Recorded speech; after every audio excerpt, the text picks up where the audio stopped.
Hi, this is Mardy once again and welcome to my channel.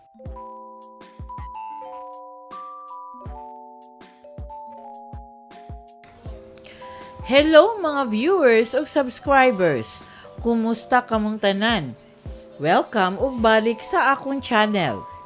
Karong adlaw, atong hisgutan ang usa ka iladong personahe nga nagpabilin sa kasing-kasing ug hunahuna sa daghang Cebuanos. Siya mao si Lourdes Libres Rosaroso. Usa siya ka abogado, doktor, educator ug broadcaster nga naghatag og dakong kontribusyon sa atong komunidad. Apan dili lang siya nailhan tungod sa iyang mga titulong nagpakita sa iyang kahimtang.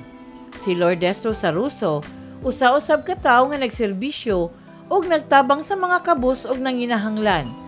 Atong tun-an ang iyang kinabuhi, ang iyang mga buhat ug ang iyang ligasiya nga nagpabilin hangtod karon.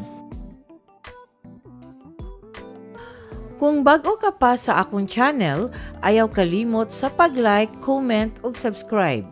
Ug aron ma-update ka sa mga sunod nga mga video, palihog i-click ang bell notification below. Ug naglaom ako nga dili nimo i-skip ang mga ads ug palihog tan-awa hangtod sa katapusan sa akong video.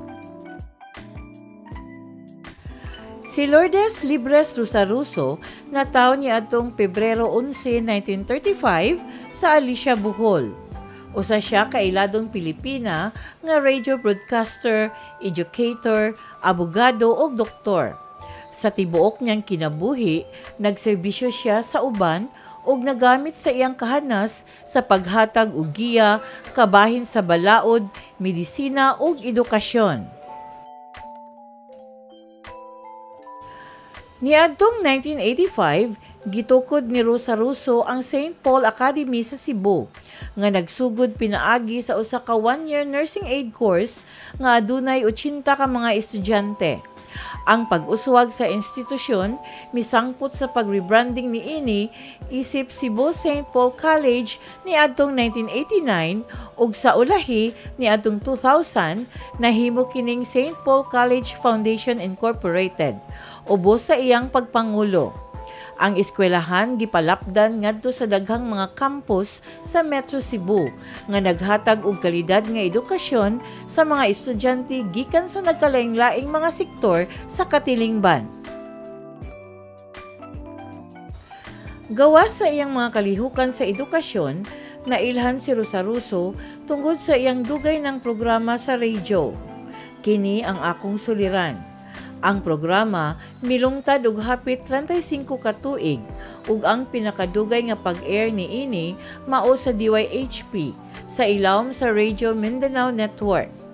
Pinaagi sa programa, si Rosaroso nakatabang sa mga kabus ug mga tigpaminaw. Nagtanyag og libre nga legal ug medikal nga tabang ug pagtubag sa ilang labing dinalian nga mga kabalaka ug problema.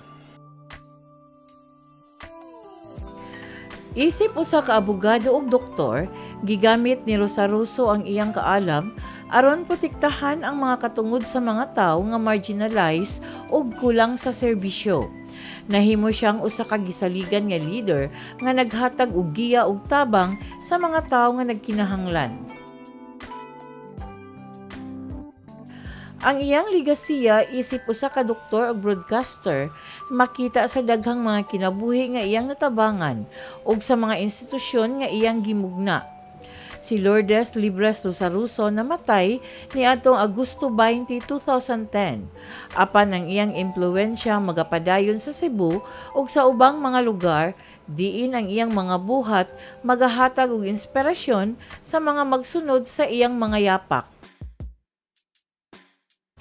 Daghang salamat sa inyong pagtan-aw, and according to a famous quote, you can't start the next chapter of your life if you keep reading the last one.